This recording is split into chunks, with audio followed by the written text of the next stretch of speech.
Bienvenidos. La Radio Divertida presenta Frecuencia Psicológica. Los temas de actualidad, polémicos y de vanguardia, con la psicóloga y tanatóloga Rosalba Mosqueda Ibarra. Entrevistas, invitados y mucho más. Esto es Frecuencia Psicológica. Comenzamos.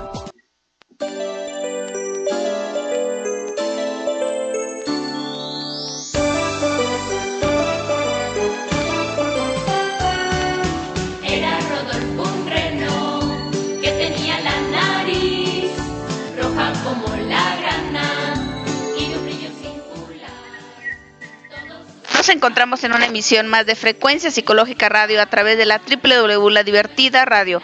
Amigos, el día de hoy tengo como invitada a la enfermera y tanatóloga Elizabeth Chacón Olivares, con más de 30 años de experiencia. Elizabeth, bienvenida. Buenos días,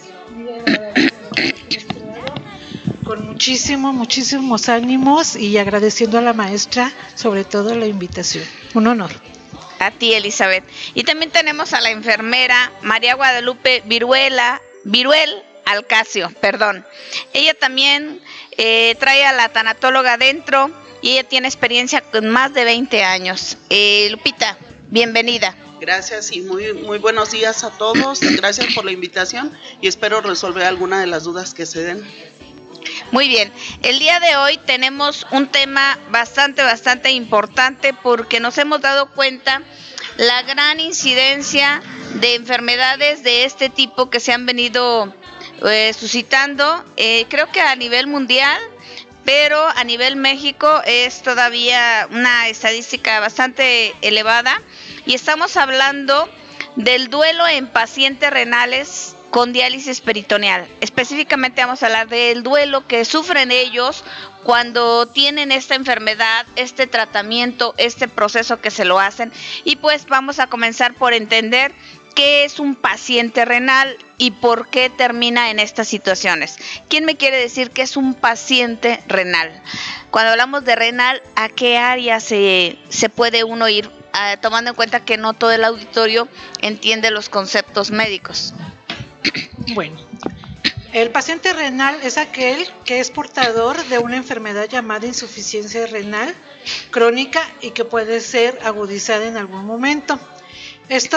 Insuficiencia renal se identifica a través de que las toxinas que deben de ser desechadas a través de la orina, pues no las está filtrando el riñón y entonces nos estamos intoxicando con las propias toxinas que nosotros producimos.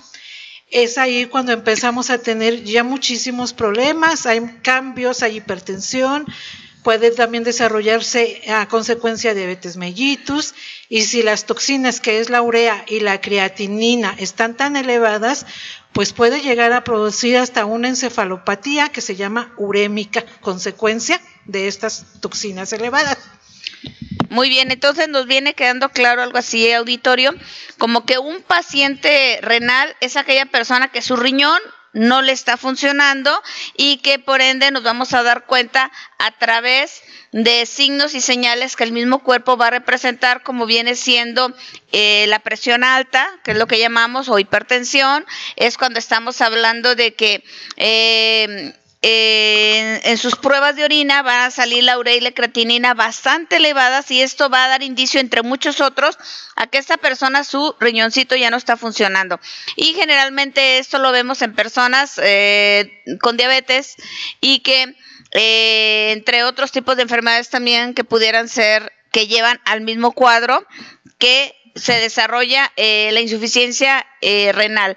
Y entonces estamos hablando de que este tipo de pacientes, al ya no funcionarle su riñón, van a tener que implementarse otros tratamientos como son, hay 2 o 3 tipos, ¿no?, de los que se pueden utilizar, y en este caso íbamos a hablar el diálisis peritoneal.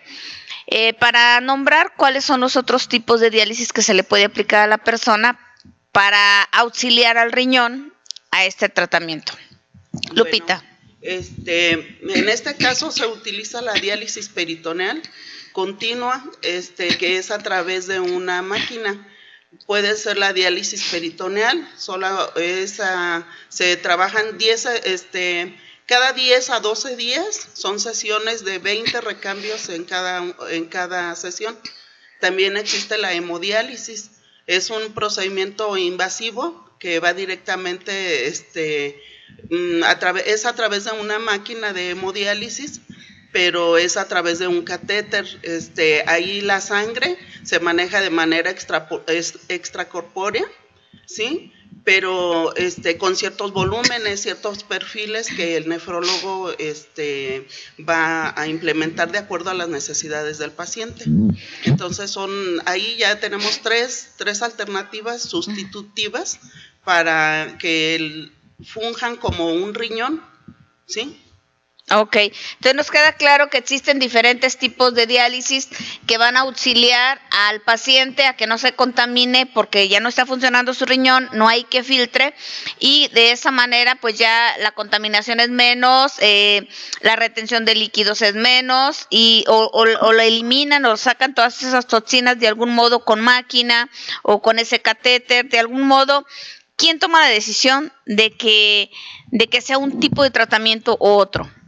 Bueno, ¿para qué podríamos empezar a hablar? Que es de acuerdo, en primera instancia, a las necesidades. ¿Qué tan urgente es el tratamiento? Cuando el paciente llega con una encefalopatía, o sea, las toxinas tan intoxicado que nos está afectando ya el estado de conciencia. Entonces podemos decir que ya es un estado de urgencia, emergencia, en donde también está peligrando la vida del paciente. Y es necesario aplicarle el catéter por vía venosa central para sacar la sangre y adaptarlo a un riñón que ustedes lo conocen como riñón artificial. Eso lo determina. Si es una situación urgente, emergente, no hay otra que ponerlo en un riñón artificial. Y después se le aplicará, ya estando estabilizado, podemos pasarlo a una diálisis peritoneal que nos va a dar más estabilidad. No va a ser una recaída tan incidente y nos puede dar mayor estabilidad con el paciente. Si el paciente nos da tiempo desde un principio de ponerlo en una diálisis peritoneal, entonces se aplica la diálisis peritoneal. Y va a ser también continua en el principio, va a ser cada 2 horas su cambio de solución dializante, y ya cuando se va igual estabilizando la salud del paciente, entonces se puede después, de acuerdo también a las posibilidades de la salud pública, o si está con tratamiento particular, entonces poderle instalar una máquina, y esa se maneja ya solamente por la noche, y ya al paciente le va a permitir realizar sus actividades normales durante el día. Pero también eso ya depende de la economía de donde se esté tratando. Sí, lo más que se trata aquí en México es con la diálisis peritoneal intermitente, como bien lo explicaba Lupita, que es cada 10 días sus sesiones, y esas sesiones duran de 2 a 3 días dependiendo de la situación y del estado del paciente. Ok, me queda claro, auditorio, que el hacer una diálisis o una hemodiálisis depende de la gravedad del paciente, de lo que el propio cuerpo esté necesitando, esté pidiendo, y por supuesto que lo que queremos es salvar una vida y también una calidad de vida, que ahí sería otro capítulo que hablar. La importancia de este tratamiento, en el que mucha gente le teme a decir: yo no quiero estar conectado a una máquina, yo no quiero que me hagan tal cosa. Entonces no depende el paciente que diga: a mí me hacen nada más esto o nada más aquello, depende de la gravedad del propio paciente. Y la diferencia es que una es más invasiva, molesta, incluso puede ser agresiva, dolorosa, y otra, digamos, puede ser más tolerable. No por eso quiere decir que no sea molesta, que no sea dolorosa incluso. A final de cuentas, creo que hablando de todo esto que es tan complicado, tan molesto, tan difícil, vivir con una enfermedad de este tipo, me voy a regresar un poquito a esto que estaba hablando usted, Elizabeth, las características que pueden dar señales de que una persona esté siendo afectado su riñón y que probablemente tenga que terminar en un tratamiento de este tipo de diálisis o hemodiálisis. ¿Qué características tiene una persona que pudiera estar dudando? A lo mejor mi riñón me está fallando. ¿Quién quiere decir, Lupita? Bueno, hay algunas manifestaciones, por ejemplo, infecciones urinarias recurrentes, dolor en la zona lumbar. Generalmente dicen los nefrólogos que el riñón no duele. El riñón no duele, pero sí hay cierta manifestación molestia de dolor, sí. Hay muchas alteraciones con terminología médica que podemos decir. Pero con tu lenguaje común que el auditorio podamos entender. Bueno, serían las infecciones urinarias. Cansancio. El cansancio, hay molestias al orinar, como ardor, dolor, ¿qué más? Ayúdame, por favor. Claro, entre las dos nos auxiliamos. También podemos empezar a tener cambios en la presión arterial, ya que el riñón también interviene para el control de la presión arterial. Entonces empezamos a tener cambios en la presión arterial, se empieza a elevar. Empezamos a tener cambios también en la piel, se empieza a secar. Hay un cambio en la coloración, se empieza a poner un poquito más oscura la piel, y conforme va avanzando la piel nos va dando una tesitura hasta color como ocre, grisácea. Sí. Es muy difícil en los pacientes con esta enfermedad que la puedan aceptar, porque no hay cura. Es un tratamiento que nos va a llevar de por vida, solamente se controla. Y entonces les decía, cuando el paciente llega a un síndrome urémico porque no ha sido tratado en forma oportuna, entonces tenemos ya cambios también a nivel de conciencia, a nivel de neural, ¿sí? Podemos tener también hasta neuropatías porque nos estamos intoxicando con lo que debe de salir a través de la orina. No quiere decir que dejemos, hay veces que el paciente no deja de orinar, lo que no está tirando es la urea y la creatinina, que son las toxinas que nos están haciendo daño. Hay pacientes que sí dejan de orinar y hay pacientes que no dejan de orinar, pero no están desechando la urea y la creatinina, que es lo que más nos está preocupando en este caso. Sin embargo, sí tiran, por ejemplo, proteína, minerales. Tiran, por ejemplo, hemoglobina, pueden tener también anemias porque están tirando hemoglobina al momento en que están filtrando mal sus riñones. Entonces hay anemias y bueno, pues eso también nos trae algo. Empezamos a tener la hemoglobina, es una célula proteína de la sangre que nos ayuda a llevar los nutrientes a todo el cuerpo y a llevar el oxígeno también a todo el cuerpo. Entonces, al no haber hemoglobina, la conciencia es por lo que empieza a disminuirse, el estado neural empieza a disminuirse. Todas esas cositas nos pueden caer en un ratito si el paciente entra en un estado agudo, agresivo de un día, 2 días, o puede ser en un estado crónico en donde paulativamente puedan darse todas estas situaciones. Como verán, auditorio, hay una buena gama de características que nos pueden estar diciendo que la persona está empezando a tener una falla. Y por supuesto hay diferentes niveles de falla renal, que desde que podemos diagnosticar, prevenir y tratar y controlar. Otras personas ya muy lamentablemente a veces está muy avanzado este daño y no hay otra más que hacer una diálisis o hemodiálisis.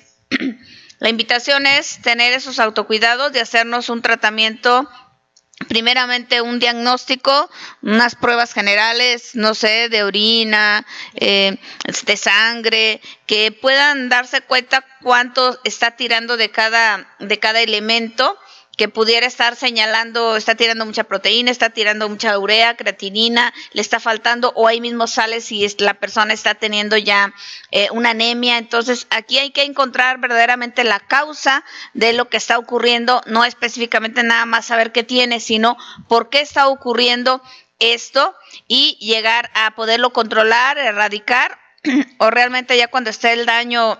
Así como cuando se desarrolla la diabetes, pues sabemos que no tiene cura, pero tiene un buen control y la gente puede vivir N cantidad de años con una calidad de vida aceptable si tiene los autocuidados y el tratamiento adecuado, ¿cierto?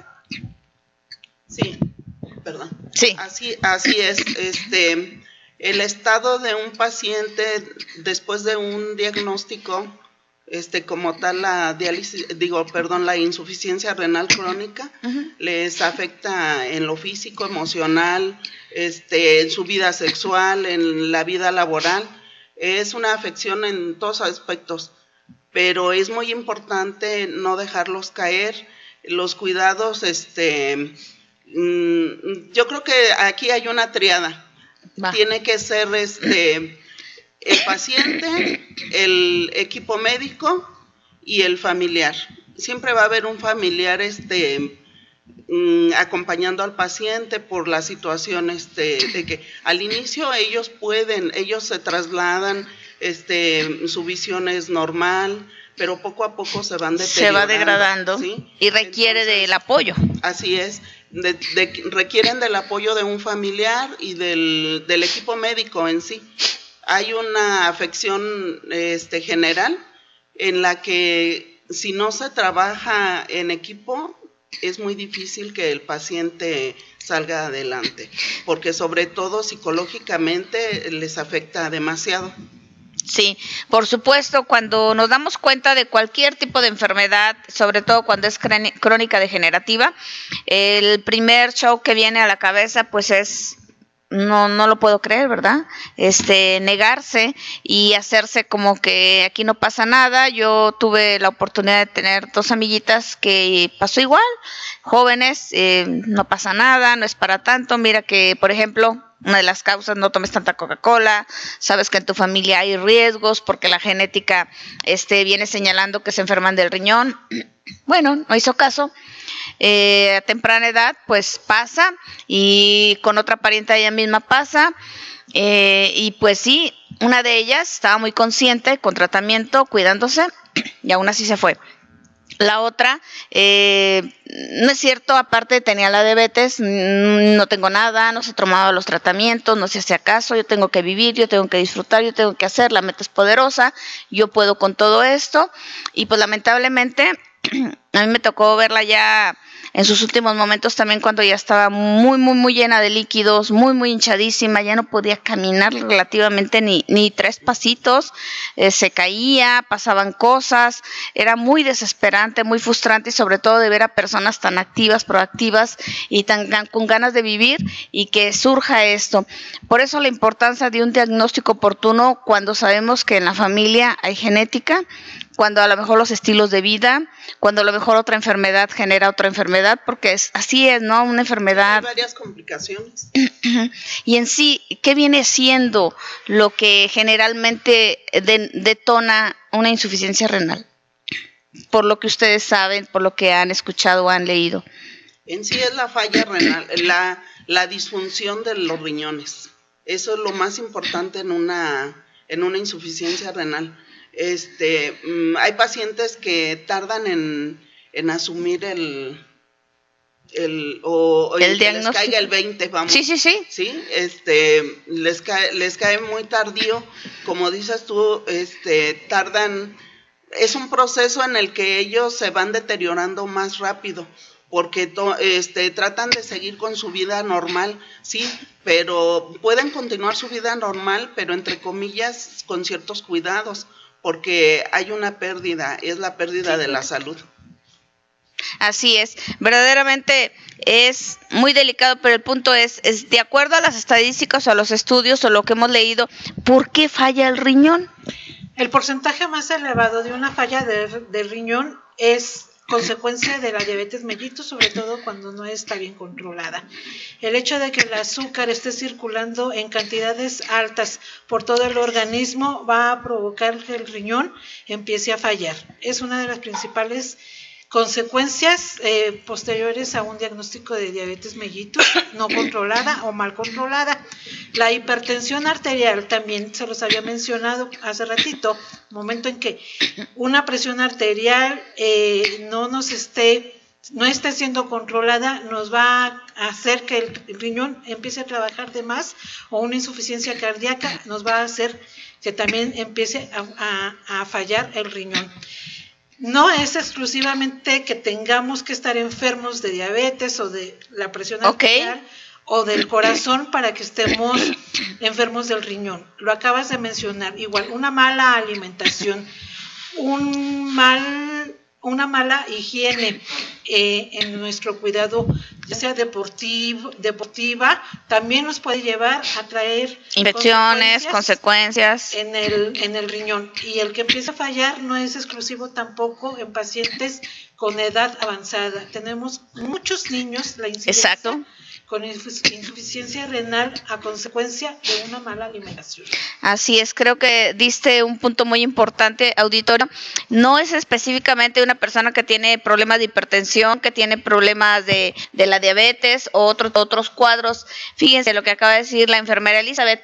Hay niños que ya tienen esta enfermedad, jóvenes, gente adulta muy joven, y yo me tocó muy de cerca un primito. No crecía, el niño muy chiquito, el niño con problemas, no sabían qué pasaba. Y oh sorpresa, uno de sus riñones no funcionaba. Le tuvieron que quitar el riñón, creo que se puede vivir con un riñoncito, ¿cierto? Así es. Porque le quitaron uno, no le implantaron, simplemente le quitaron uno, él vive con uno y empezó a desarrollarse, ahorita está saltote, bonito, grande él. Saludos allá al primo donde está escuchando con Ivette, su mamá. Y verdaderamente no sabemos realmente por qué. Pudiera ser durante el desarrollo de la gestación mientras estaba en el embarazo de su mamá, pudiera ser, como dices tú. Sí, puede ser hereditario, puede ser de tipo genético, en porcentaje muchísimo menor. Lo importante es igual aquí, sobre todo el cuidado que tenga. Por ejemplo, en este caso, con el niño, pues estar consciente de que solamente tengo un riñón y que lo tengo que cuidar. Así es. Evitar sobre todo los alimentos sobresaturados, grasosos. Exactamente, y llevar, pues, comer bastante vegetales. Puede comer proteínas de origen animal, pero siempre llevando una dieta balanceada, bien cuidado con nutriólogo, con nefrólogo, como ya bien lo decía Lupita. Y un riñón nos puede funcionar bien. Creo que lo que tú estás diciendo es lo que deberíamos de hacer todo mundo. De hecho, eso es lo adecuado. Existe el plato del buen comer, existe la pirámide que conocíamos desde siempre, donde auditorio, gente que nos escucha, vamos a tomar conciencia del buen comer. Creo que somos lo que comemos. Somos lo que vemos, somos lo que oímos, somos lo que nos tragamos, somos eso. Recordemos que somos un espíritu encarnado y que esta carne, todo lo que absorba es lo que va a representar, lo que va a sacar al exterior. Entonces tenemos una misión muy importante, tenemos que tener un autocuidado, tenemos que disfrutar de nuestro cuerpo y de la vida así, pero con mesura, con cuidados, y más cuando ya sabemos que nada más hay un riñón o que ya está fallando el riñoncito, y lo vemos a veces ya con los años y con el tiempo. Mi mamá es diabética y tiene un orden pero admirable. Se cuida muchísimo, sabe decir no quiero esto, no puedo esto, no se me antoja, simplemente ya aceptó, y con todo y eso sabemos que a la larga, con el tiempo y con los años, y más ella que tiene más de 30 y tantos años, pues empieza a tener su momento de dificultad y su momento difícil, y yo lo citaba porque ella dice, a mí no quiero que me conecten, por eso decía, ¿quién tiene la decisión de hacer un tipo de tratamiento u otro? Porque si insiste que no, pues creo que también entra la parte de la voluntad que se tiene que respetar.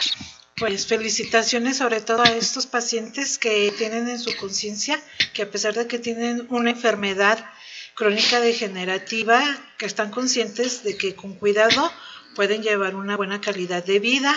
Nos ponen muchas veces las muestras a quienes aparentemente estamos sanos, entre comillas, ¿sí?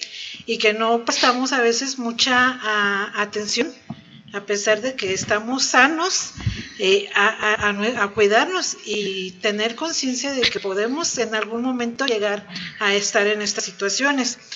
Pero igual, pues con una buena educación podemos llegar a tener la calidad de vida que nos merecemos, y sobre todo completando lo que tú estabas diciendo ahorita, de qué comemos, qué hacemos, qué oímos, qué escuchamos, también qué permitimos que nos afecte, ¿sí? Así es. Porque a veces las enfermedades se manifiestan a través de las emociones, lo que sentimos, y si nosotros permitimos que nos afecten sobre todo, Entonces, a veces las enfermedades se manifiestan por las emociones que nosotros no les damos salida. Así es lo que yo le llamo, ¿qué te tragas? Entonces vomítalo.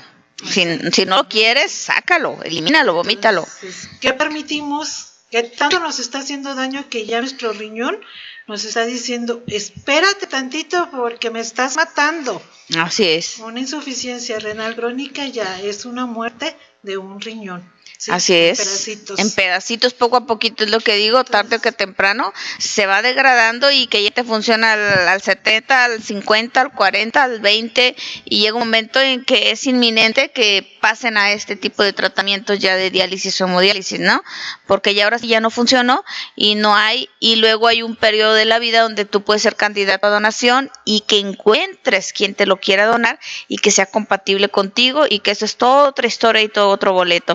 Entonces, pues hay que evitarlo, hay que tratarnos, hay que tener los autocuidados que debemos de tener como gente responsable, que tenemos que estar en estos campos. Y pues bueno, nos queda muy, muy claro. Ahora sí vamos al punto del duelo. El aceptar, el entender y comprender que tienes un diagnóstico difícil. Y no solamente cuando hablamos de una diálisis, estamos hablando de todas las enfermedades que son progresivas, agresivas y mortales, que no se van a curar. Y entre esas podemos estar hablando de insuficiencia cardíaca, todas las enfermedades del corazón. Estamos hablando de insuficiencia venosa, que tampoco tienen cura. Estamos hablando de enfermedades de hipertensión. Bueno, hay que hablar de niveles de hipertensión, porque hay unos que son porque vi la bata blanca y ya me asusté y se me subió la presión, ¿verdad? Y hay otros por mala alimentación, y otros por genética, y otros por lo que tú quieras. Pero hay niveles. Y cuando hablamos de que ya hay un diagnóstico de hipertensión, también esa es progresiva y es hasta mortal. Estamos hablando de que otros tipos de enfermedades que son progresivas y mortal, que son muchas de virus.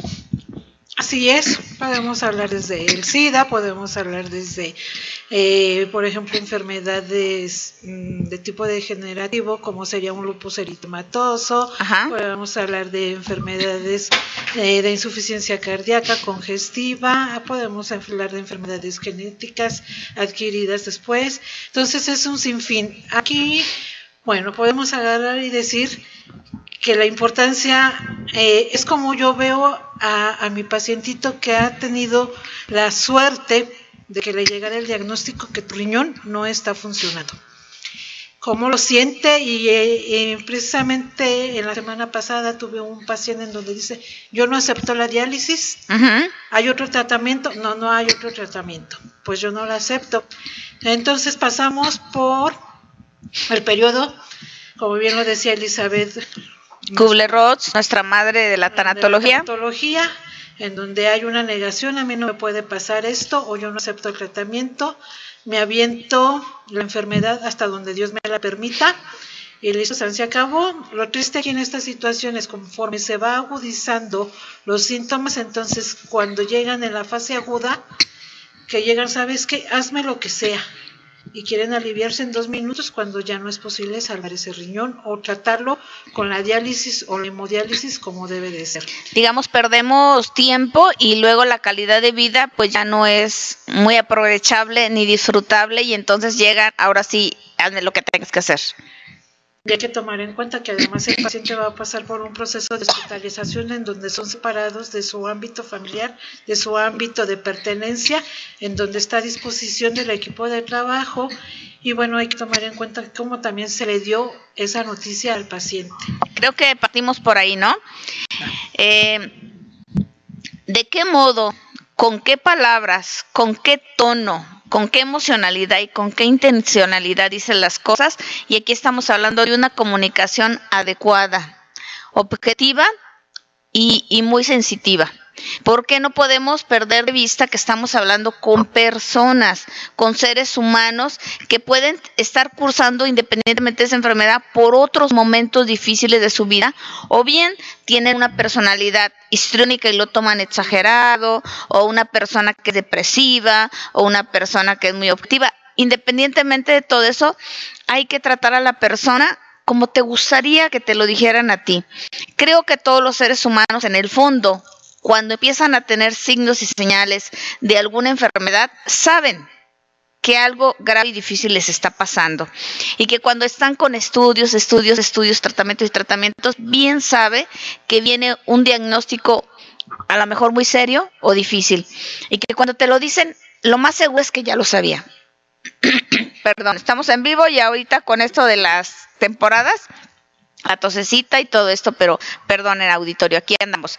Entonces, viene a que tenemos que hablarle, insisto en estos puntos, con qué tono, con qué palabras, en qué momento, en qué lugar, con qué intención le digo las cosas, porque sí es verdad que hay médicos, personal de salud que es muy bruto para decir las cosas. Yo misma he sido testigo de acompañar a alguna enfermita y cómo le avienta el diagnóstico del doctor y le dice, pues usted tiene cáncer, no se va a curar, mija, ¿qué quiere que le diga? No la voy a engañar.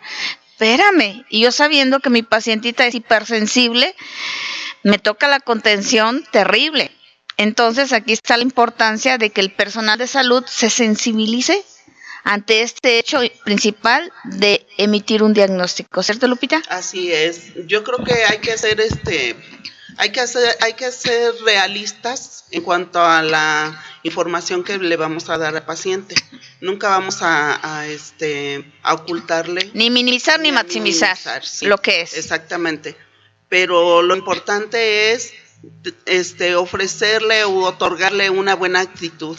Yo creo que con una buena actitud vamos a lograr mucho, porque es una vida, es un paciente que está viendo en una fase terminal, porque ellos no piensan en que hay tratamientos, hay un proceso, sí, y que puedan llevar una vida entre comillas normal. Exacto. Sí, y con ciertos limitantes, pero ellos se van a extremos. En ese momento del diagnóstico, ellos se van a extremos.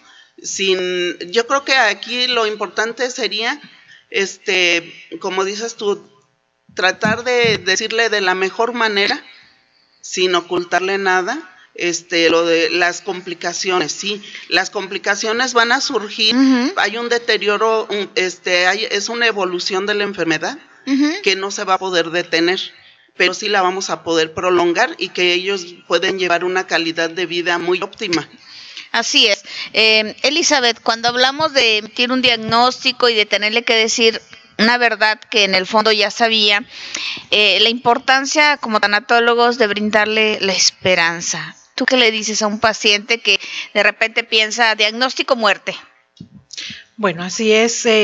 Ante cualquier diagnóstico, ahorita el paciente ya sabe lo que es una insuficiencia renal, lo que es ser diabético, lo que es ser hipertenso, y luego se les viene a la mente, me voy a morir. Bueno, hay que empezar con un tono como lo acabas de decir, como me gustaría que a mí me lo dijeran, en un ambiente agradable, en un ambiente íntimo, exacto, donde no haya más personas que el paciente y la persona que está a su cuidado, exacto, el que está más cercano con él. ¿Por qué? Porque sabemos que esa persona en ese momento también va a ser de gran apoyo. La familia nunca la podemos dejar de lado ante un diagnóstico donde va a ser difícil y parte de la vida que sigue, ¿sí? En segunda, utilizar un lenguaje coloquial, sencillo, donde nos pueda entender y que no haya tantos términos médicos que a veces se queda ¿what? Exactamente, y explicarle sobre todo que el tratamiento es el que necesita y cómo es el tratamiento.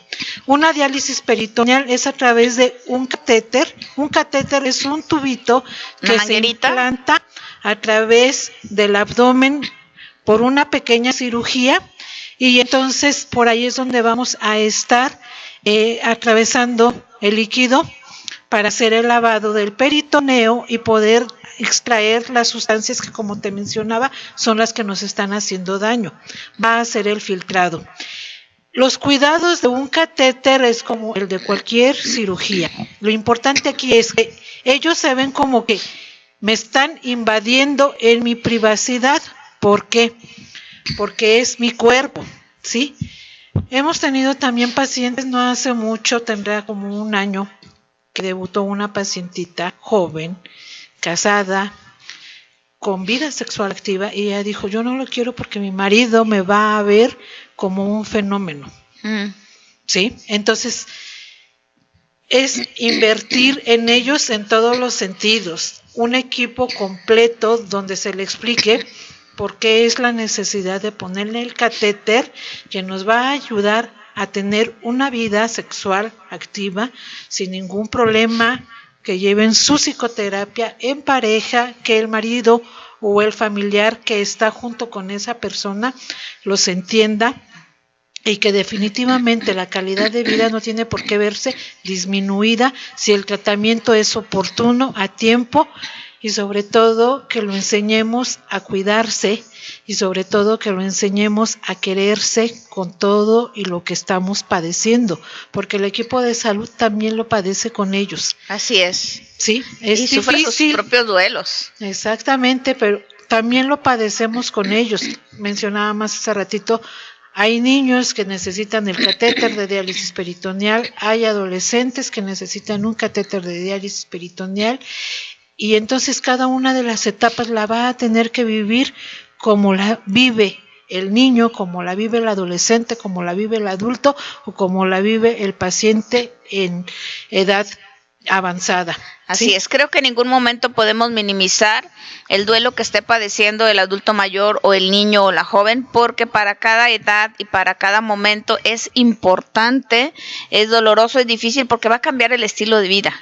Sí, cambia el estilo de vida. Te adaptas, claro que sí, pero cambia el estilo de vida, y el simple hecho de que te saquen de tu zona de confort, de tu forma de vivir, pues ya es molesto, ¿no? Porque estabas muy cómodo en esa zona, y que te digan, no vas a comer esto, no vas a beber esto, no vas a poder hacer esto, pero viene otra riqueza porque puedes hacer otras muchas cosas más. A lo mejor ahora puedes meditar, ahora puedes darte chance de tener tiempos especiales cuando estás en tu tratamiento, pues para poder meditar, escuchar música, otras cosas que a lo mejor no le habías prestado atención.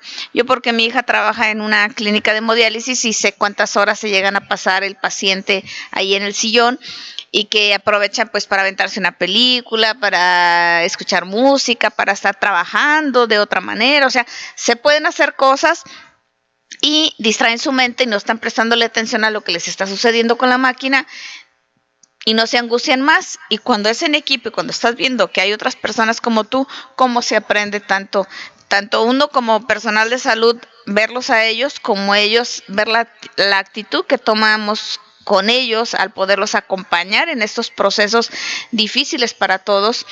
Y viene esa parte que decías tú, el duelo. Cuando hablamos en ese duelo del diagnóstico, también el duelo es para el personal de salud, porque dice, chin, ya le tocó, ¿verdad? O sea, sabíamos, pero ahora tener que decírselo o tener que bajarle la información, nada fácil.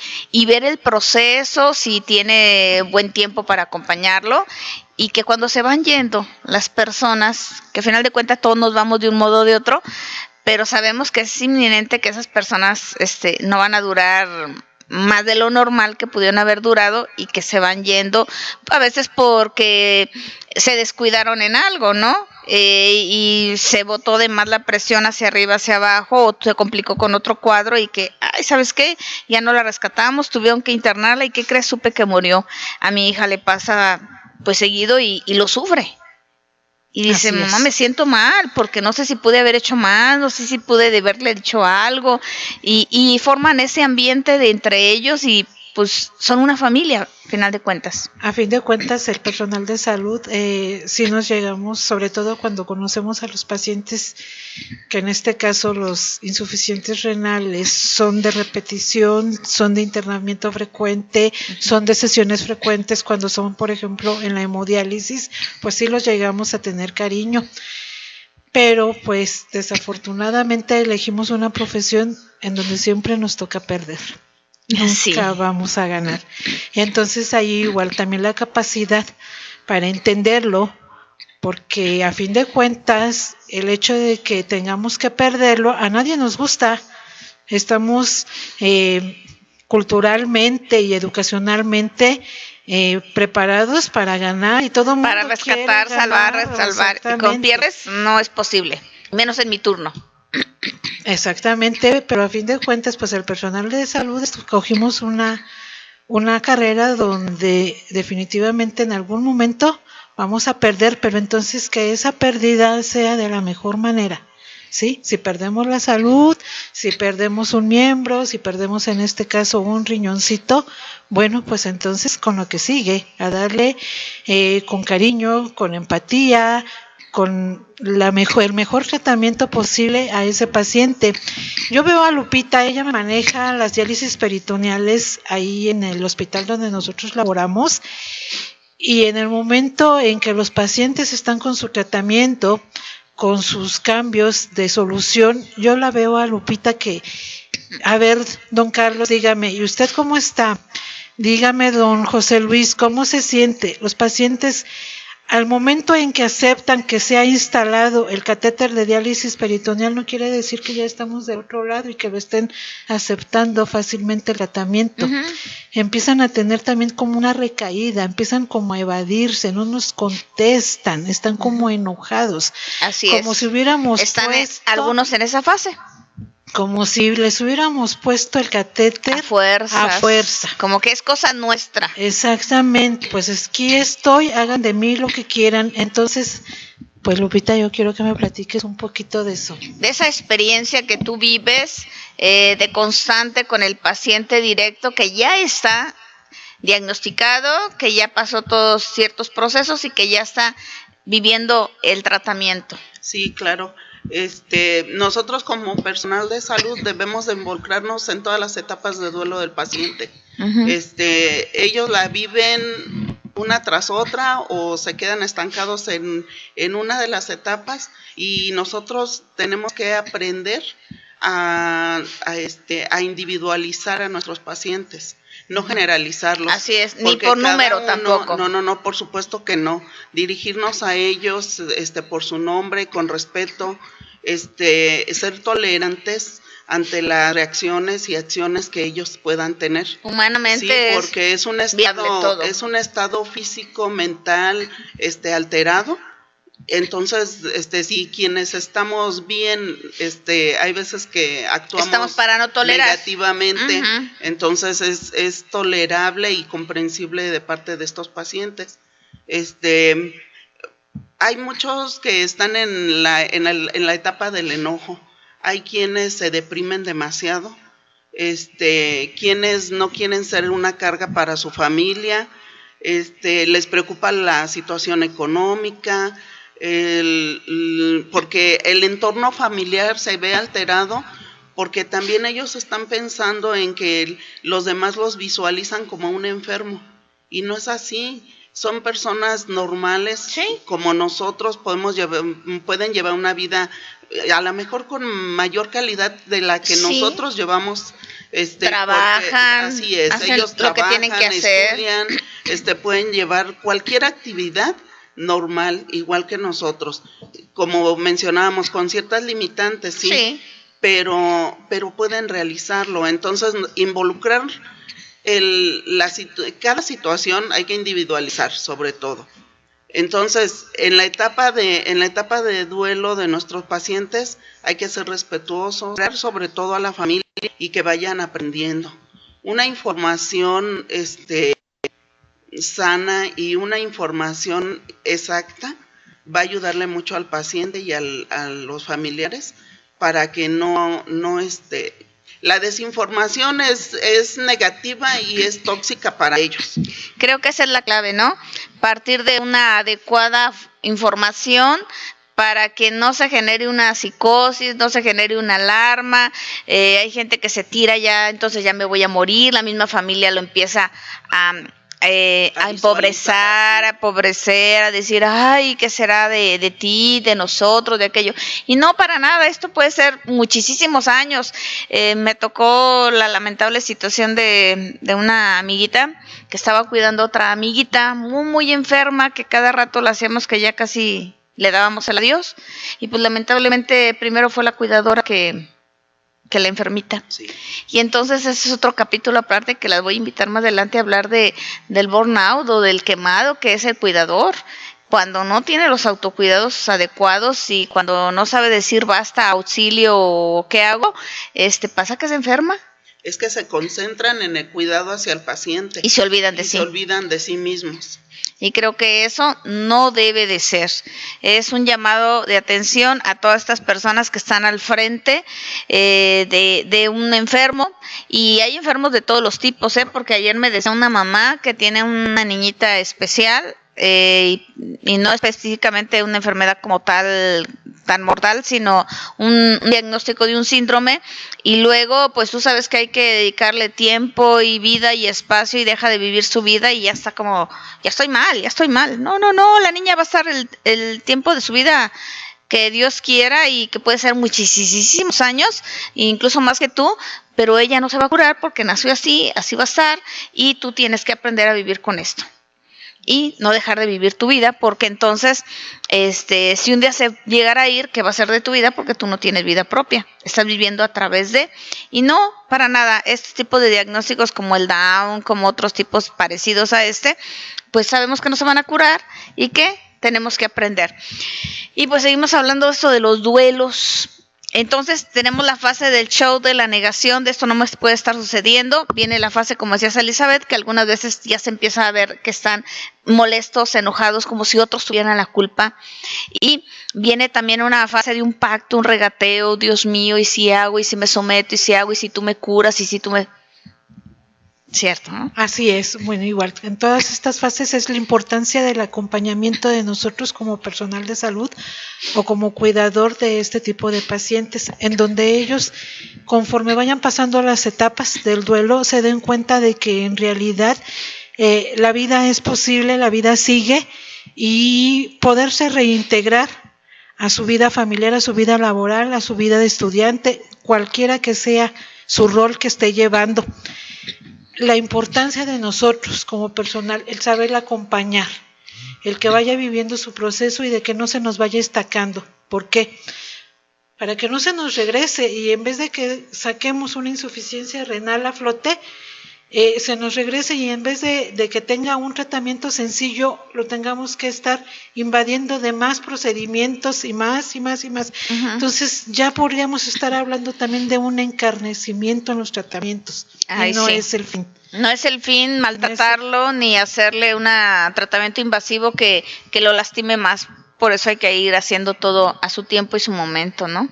Y aquí entra la atención y el cuidado de un equipo multidisciplinario, ¿no? Creo que es básico el tanatólogo, el psicólogo, para que entre en esa intervención previa, el antes, durante y el después, para que pueda contener, abrazar, psicoeducar, hacer lo que tenga que hacer, no solamente con el paciente, sino con los familiares, porque a veces ellos son los que están más complicados que uno, caramba, ¿cierto? Claro que sí, la importancia, estábamos diciendo, de la comunicación, que sea asertiva, sencilla, eficaz. No brindar falsas esperanzas, sino más bien es darle soluciones. Exactamente. Y este equipo, pues sí, es parte importante, el tanatólogo, psicólogo, lo que se cuente dentro de las unidades de atención para la salud. Si tenemos psicólogo, hacerlo participe en el momento en que se le va a dar el diagnóstico al paciente, y llevarles un seguimiento, ¿sí? Y que también ese psicólogo o ese tanatólogo se involucre con el personal de salud que está atendiendo en forma directa, física al paciente, porque estábamos mencionándome del síndrome de Burnout, y también nos toca al personal de salud, Sí. Las cargas de trabajo son muchas y a veces es pesadito. Y hay que tratar con muchas técnicas de manejo para el personal de salud, que es el que está directamente ahí en la batalla, ¿no? Entonces es bueno. Supe a últimos que el hospital de ISSSTE, donde están ustedes, ya implementó el consultorio de tanatología con voluntarios. Eso es bueno. Ojalá nos inviten a todos, porque es insuficiente. 1, 2, 3 psicólogos, tanatólogos para un mundo de personal. Como ya lo vemos, cada paciente de cualquier tipo de enfermedad crónico-degenerativa, incluso que haya tenido una fractura, aunque sea así simple, vayamos a decir que nada es simple, ya una hospitalización está hablando de una gravedad, que pasara por ahí no solamente el trabajador social a levantar datos, que se quedara el tanatólogo un rato a escuchar, porque el paciente quiere ser escuchado. El familiar quiere ser escuchado y te cuentan, y la enfermera no tiene el tiempo porque tiene que atender N cantidad de camas que sobrelimitan la cantidad que ella puede atender incluso, entonces no se puede entretener y aún así Elizabeth intenta hacer esto, ¿cierto? Así es. Me considero que a partir de, es un plus que podemos dar cualquiera, nosotros como personal de salud. El hecho de en el momento de actuar empáticamente con nuestro paciente, en el momento en que le estemos aplicando un medicamento, en el momento en que le estemos haciendo cualquier procedimiento, no quiere decir que lo estemos distrayendo, sino al contrario, nos estamos interesando también por su salud psicológica, su salud espiritual. El decirte cómo te sientes hoy y que el paciente te diga, señorita, ¿me voy a aliviar? ¿Qué le digo? Exactamente, sí. Entonces, es informarle, como lo estábamos diciendo, probablemente no haya una cura, pero sí una buena calidad de vida si tú llevas tus cuidados como nosotros te los estamos y no le estás mintiendo y le estás diciendo lo que debe ser adecuadamente.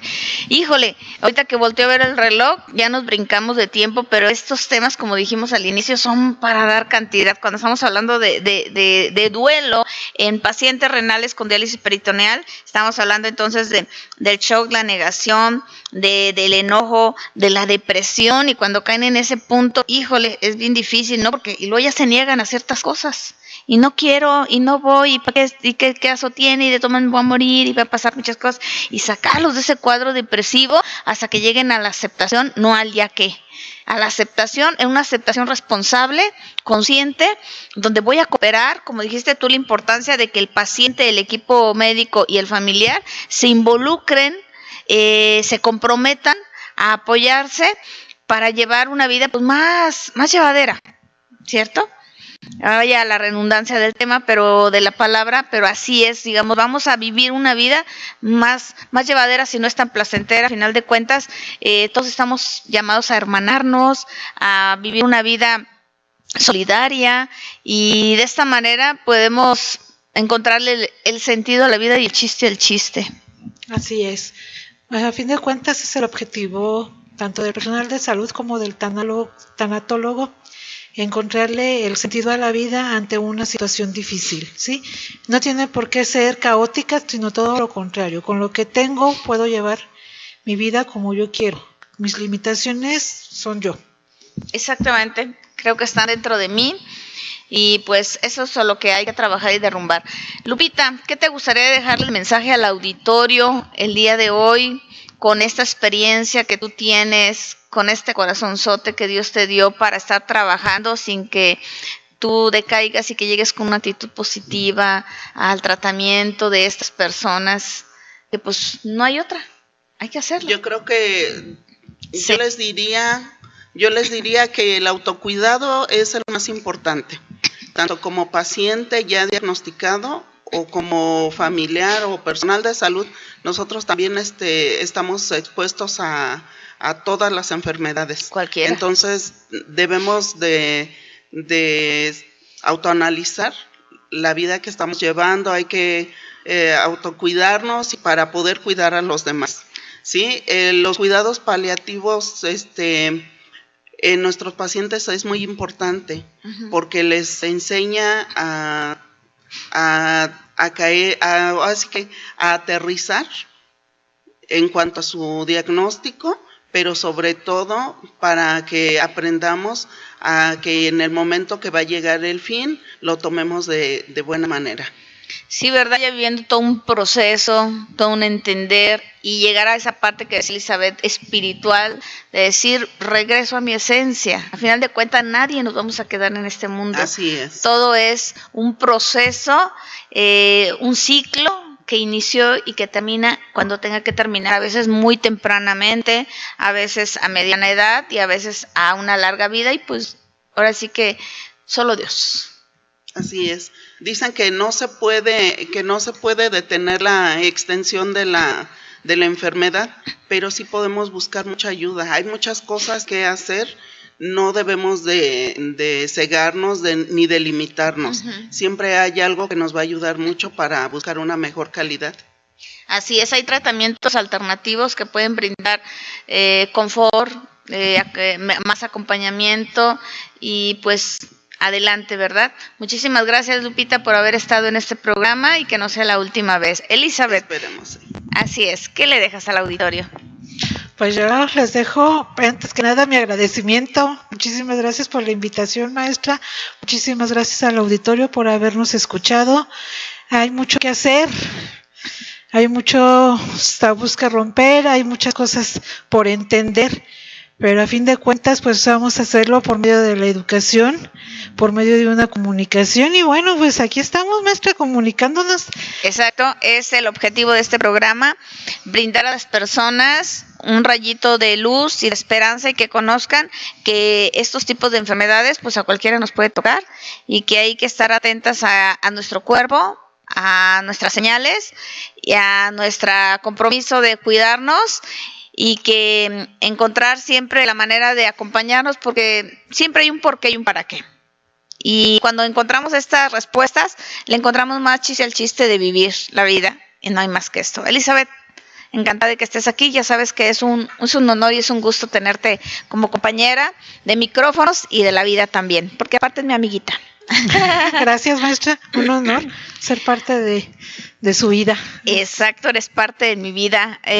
Justamente, auditorio, nuestra amistad nació a raíz de que ella fue parte de la quinta generación de tanatología, de la cuarta generación de tanatología, y pues ahí se fue fortaleciendo, nos fuimos conociendo más íntimamente con muchas otras personas y pues terminamos una bonita amistad. Y con esto les digo que pues en enero tenemos la sexta generación de tanatólogos que arrancamos en la unidad psicológica irapuatense, el teléfono 462-123-5331, les podemos dar amplios informes o en la página Facebook de la unidad psicológica. Por si están interesados, cualquier persona puede formarse en este campo y pues unos son acompañantes terapéuticos, otros son profesionales en la tanatología, dependiendo de su grado de estudios, pero todos tenemos la obligación de aprender, comprender para un vivir mejor. Definitivamente siempre vas a encontrar, si tú buscas, si tocas te abren y a final de cuentas todos vamos a encontrar maneras de vivir una vida más aplausible, más divertida, más solidaria, porque uno tiene que salir al encuentro del otro, no esperar que lleguen a tu casa y te toquen la puerta. Anímate a salir, tenemos otras opciones de acompañamiento, de información, de formación, para que juntos podamos hacer una sociedad distinta en una vida más adecuada y mejor. Lugo, te agradezco el habernos acompañado, igual que a todo el auditorio. Y con esto, los saluda Ros, los bendice Dios. Hasta la próxima, aquí en la camarita. Fue Rodolfo sensación, y desde aquel momento toda burla se acabó, toda burla se acabó, toda burla se acabó. Esto fue Frecuencia Psicológica a través de la Radio Divertida. No te pierdas nuestra próxima emisión por la Radio Divertida. Frecuencia Psicológica con la psicóloga y tanatóloga Rosalba Mosqueda Ibarra. Hasta la próxima.